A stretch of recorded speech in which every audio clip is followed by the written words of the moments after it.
Hi, good morning. Thanks for your attention on this supplement to the main course. And I just want to spend a few minutes to discuss the ideal origination process. And what I mean by ideal is a high probability origination process. And this is, again, just the origination piece, not the processing piece once you're under application. And I thought to discuss this with you because it occurred to me that there could be some confusion, especially if you're new in the business or you've been in financing, but in some other aspect of it. And there can be some confusion as to what a high probability origination process looks like, what a high probability client looks like. Now, again, this is the ideal. There's an exception to every rule.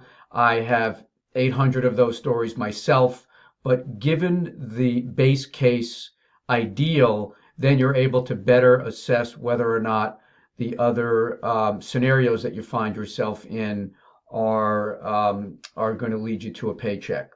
So let me just put on my microphone here and get a little bit of better sound. So what I'd like to talk about is the again, the process. So let's assume that you've solicited and you've met with a client and you've assessed that they have a need. Let's say they are looking to refinance a stabilized asset. Let's say it's an apartment building. So first, and again, it's the ideal, you meet with the client. The client expresses to you their motivation. You go through a qualification Q&A with them, and you feel as if you're getting the right answers. You feel as if you understand the motivation, key, understanding motivation. For example, on an apartment building, let's say they had a 10-year agency loan, a Fannie Mae loan. The loan is coming due in March or April, and it's now January, and they're looking to refinance the loan because the loan is coming due. There's no variability to that loan. It's due and payable. So they have a deadline, they have motivation, they own the building, they've met with you, and you ask for the appropriate documents, which are the rent roll, the last 2 years of P&L. Perhaps you can take last year's P&L on a month-by-month basis. That's really digging in and asking for a lot on the first meeting. But hey, if they give it to you, you're really passing a lot of tests here. And you also want year-to-date performance. Of course, it's January. There's not much there. But if it were hypothetically June, you would need to get the year-to-date performance as represented in the P&Ls. So, okay. You're there, they're talking with you, they give you the documents you need, and oh, by the way, you have them sign an agreement that says you are their intermediary, you're their representative in the market, and they will not hire anyone else, or if they're solicited by other people, they will direct them to you. Again, this is perfection. It's not in most cases reality, but this is what you're shooting for. You're shooting for that exclusive. With that exclusive, you would then have the time and the mental sort of space to be able to analyze the numbers, digest the information, and put it into a financing memo, which I can provide a copy of to you. You'll put it in a financing memo. Doing that yourself versus having someone else do it, you're really able to spot some glaring issues, and you're really sort of internalizing the how this property operates. So it's always good if you're starting out to do this yourself. And then what you do with the financing memo is you hold off and you look at your Rolodex. You might do some research and development in a market to understand what lenders are new to the market, and you try to assess and make a match in your head who the best lenders are for this opportunity based on the client's goals. So You then begin to make some calls.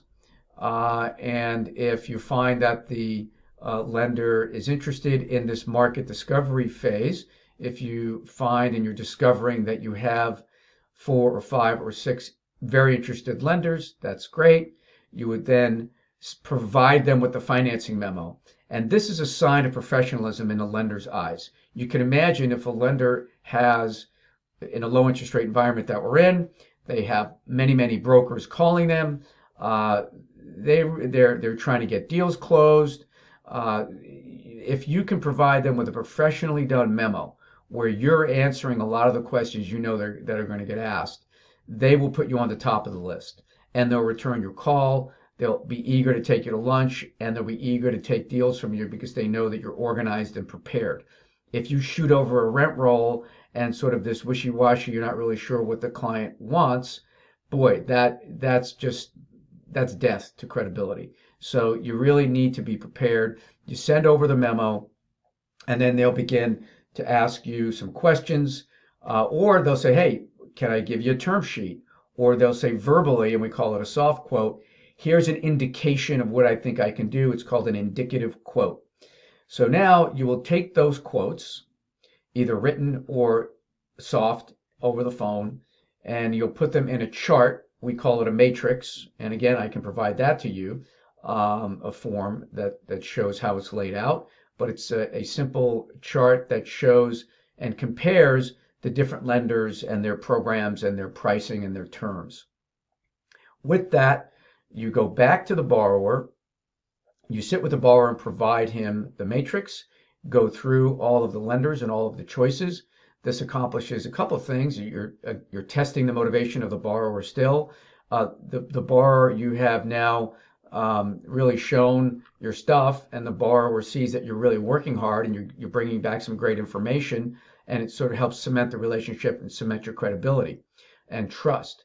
The borrower at that point will ask, well, can they do this? For example, can they maybe soften up on the prepay, or maybe we can go a little less recourse? And then it would be your job to go back and try to negotiate that with the lender. Once that's accomplished, the lender, and again, you can call the borrower up and say, okay, I've accomplished that. Are we ready to move forward? If they are, you would get an application from the lender. You might want to fill out some of the basic information of the borrower, and then either email it to the borrower or provide it to the borrower in person and help them through it. I have found that, when somebody, it's just human nature. If you get something like an application over email, that's it's not exactly the most fun thing to dive into as a borrower. You only do this every so often, maybe every 5 or 6 or 10 years. So maybe you're a little rusty. As the intermediary, you sort of want to handhold and be there for that. Once they fill out the application, they cut a check. Every lender, except for maybe 1 out of 20, will require a third-party deposit. So you need the borrower needs to cut a check. The borrower is paying for the appraisal. The borrower pays for the third parties. You cut a check to the lender, you as the intermediary, then deliver the completed application and the check to the bank. So that's the ideal.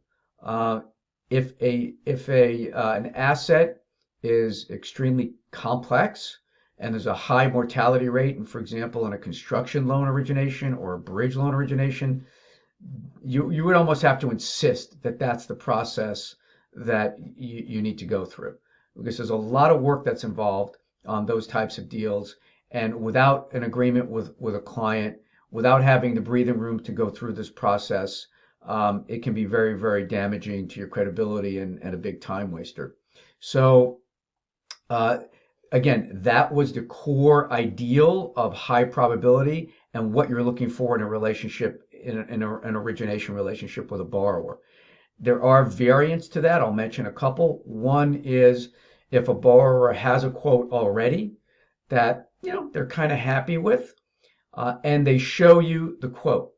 And I emphasize that because if they don't show you the quote and they tell you verbally, either in person or over the phone, well, I have a quote and it's this, well, they may be happy with that quote and they're using you to validate that the quote they have is the best that they're going to get. This happens a lot.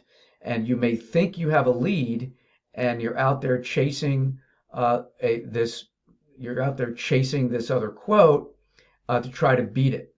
And if you don't really know the other quote and you haven't read it for yourself, you don't really know if that quote is real.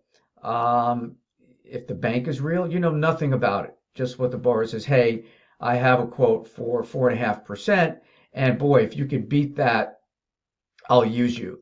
And that's fine. You can do that. Actually, my first deal, when I jumped back into the financing side of this in 2004, was exactly that kind of can you beat this assignment. We asked for and received the letter. We read the letter. We did a little bit of market discovery to our lenders, and we discovered that we felt there was a high probability we could beat the existing quote. The risk is you go back with your lender, and the borrower takes your letter or your quote to his current lender, and they match it. That's happened to me a couple of times. It hurts. It's a little bit, well, let's just say it hurts, but that happens.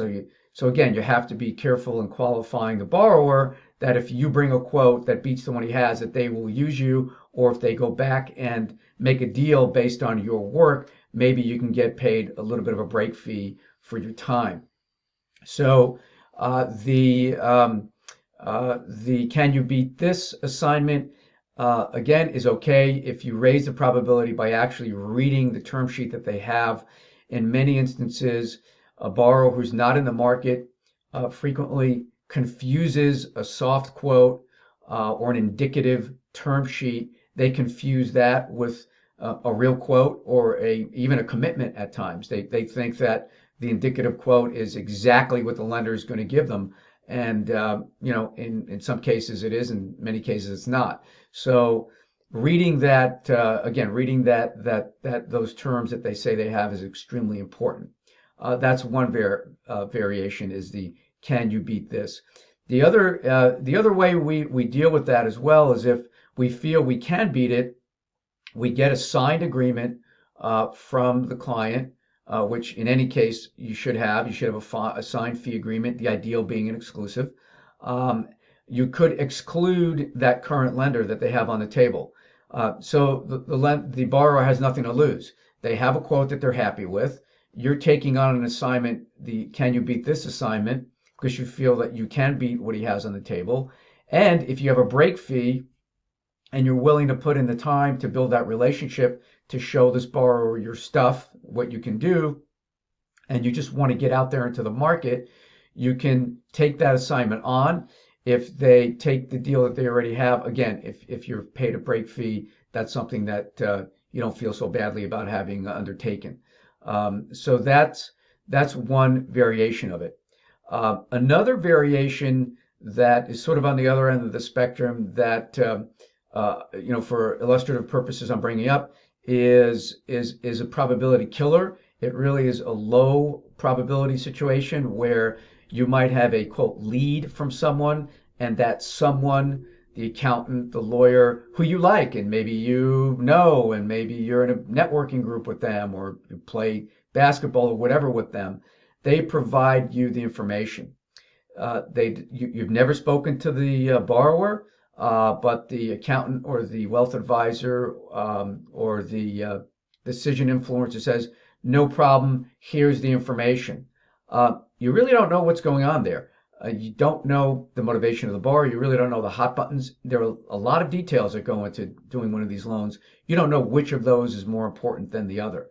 So just having information and running with it without having spoken to the borrower on the either on a can you beat this assignment or oh gee, I know this guy and he needs a loan, and you've never met that person, you have no agreement with them, you have no idea of what other quotes they're getting or who else they're using. That is a very, very low probability assignment, and you have to be very, very careful not to be tempted to take that just to just to practice.